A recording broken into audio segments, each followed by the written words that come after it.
Good afternoon, everybody, and welcome to another edition of the RotoBaller Radio Waiver Wire Series. Waiver Wire for pitchers for the Week 5 of your fantasy baseball season. The week beginning Monday, May 9th. Folks, don't forget to win big in 2022 with rotoballer.com's MLB and DFS Premium Pass, which includes 15 exclusive lineup tools, daily DFS cheat sheets, and our new Team Sync platform. Use RotoBaller's exclusive hitter projections, pitching planners, DFS value plays, research stations, lineup optimizer, and more to help you win big. For a limited time, get your MLB Premium Pass for an extra 10% off using discount code ACES.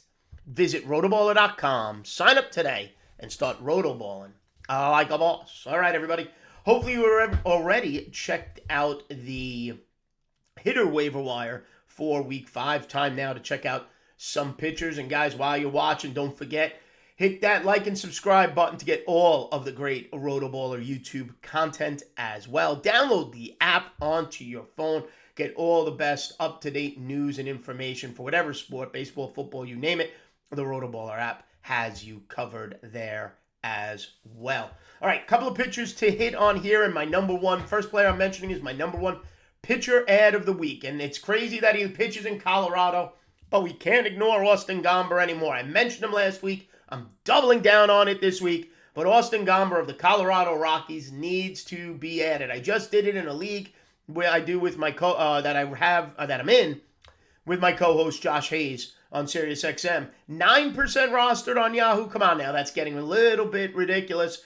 20 strikeouts in his last 18 and 2/3 innings. That's 3 starts over the last 14 days. 9.6 Ks per 9 innings over that period, with an ERA under 2, 1.93, and a whip under 1 at 0.86. On the season now, Austin Gomber has 26 strikeouts in 27 and 2/3 innings with an ERA of 3.58. He's pitching terrific, folks, giving you more than a K per, keeping ERA and everything else down. You can't ignore what Austin Gomber has been doing. 113 strikeouts now in 115 in a third innings. Last year, I should say, he had 113 Ks and 115 in a third. So the strikeouts are real. Did it last year, doing it again this year. All right. Next pitcher to me. Oh, and by the way, Gomber's next start, May 9th against the San Francisco Giants. Up second, Jameson Taillon of the New York Yankees. 37% rostered. Over the last 14 days, over the last 2 weeks, 15 and 2/3 innings, 13 strikeouts. It's about 7.5 Ks per 9 innings for Jameson Taillon.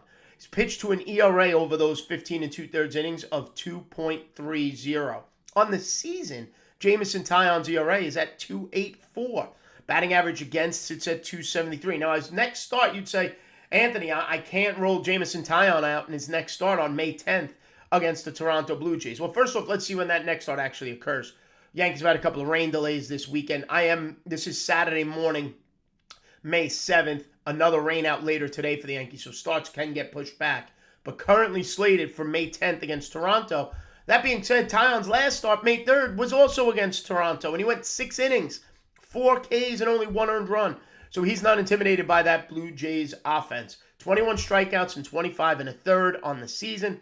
Taillon's pitching terrific for the Yanks. Everybody is for the Yankees.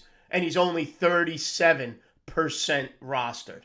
Up third, and this is more of the desperation play at pitcher, is Martin Perez of the Texas Rangers. He's been around the block a couple of times, but right now pitching some of the best baseball of his life. Only 6% rostered on Yahoo is Perez. Over his last 14 days, 20 innings pitched. He's got only 13 strikeouts. It's less than 6 Ks per 9. But the ERA sits at 0.45. The whip sits at 0.65. Guys pitching to an ERA under 1 and a whip under 1, you gotta pay attention to what Martin Perez right now is doing for the Texas Rangers. On the season, in 28 innings, 20 Ks, an ERA of 2.25, a whip of 1.04. And to me, the most impressive stat of Perez's run right now with the Texas Rangers is a batting average against of only 204. Teams just aren't hitting him. He's not walking anybody. He's pitching flat out fantastic. Next start scheduled May 10th against the Kansas City Royals. Now, if you need some bullpen help, Rafael Montero continues to pick up saves for the Houston Astros. Ryan Presley returned from IL. I believe it was Friday. It didn't matter. Friday night, Montero still got the save for the Astros. Presley pitched. He didn't look great. Velocity wasn't there. Eventually, Presley will close again for the Astros. I'm not concerned about that if you have Presley on your roster. But right now, Montero, only 14% rostered. Over the last 14 days, 6 1/3 innings, 6 strikeouts, 3 saves, an ERA of 1.42. And he's been terrific all year for the Astros. In 12 1/3 innings, he's got 17 strikeouts and an ERA of 0.73. So even if he loses the saves role, the closer role, when Presley's healthy and ready to reacclimate himself to the 9th inning, Montero can still be useful if you're looking to stream high strikeout middle relievers. Okay? I was going to mention Ian Kennedy. Mark Melancon is back, though. He got the save Friday night, so he's immediately reassumed his role as the closer of the Arizona Diamondbacks. A couple of other high-leverage middle relievers who are pitching fantastic. Michael King of the New York Yankees, 46% rostered. 25 strikeouts to only 3 walks on the season in 17 2/3 innings. He has not given up an earned run over the last 14 days, and his ERA on the season sits at 0.51. Batting average against on the season is a minuscule 167. Okay? Michael King, I say it every week.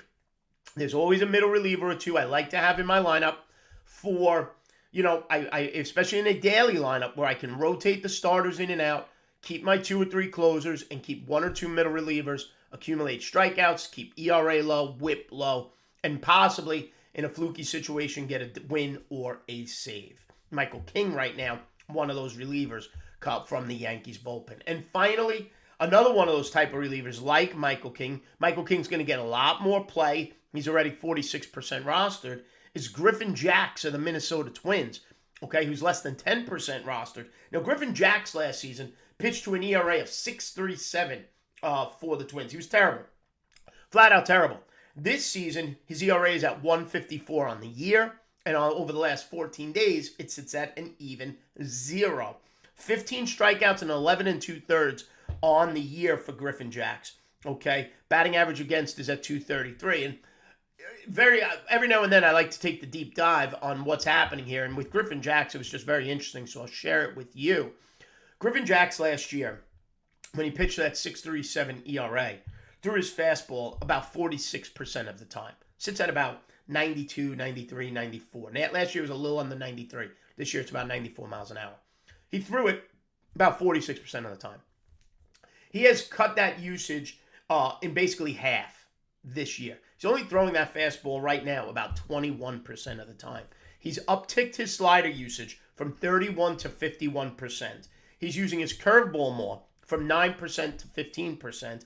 Okay, and he's cut back his changeup a little bit from 14 to 11. So he's kind of changed his entire approach as a pitcher from a fastball, changeup, really more now slider, curveball, mix in the fastball, mix in a changeup here and there.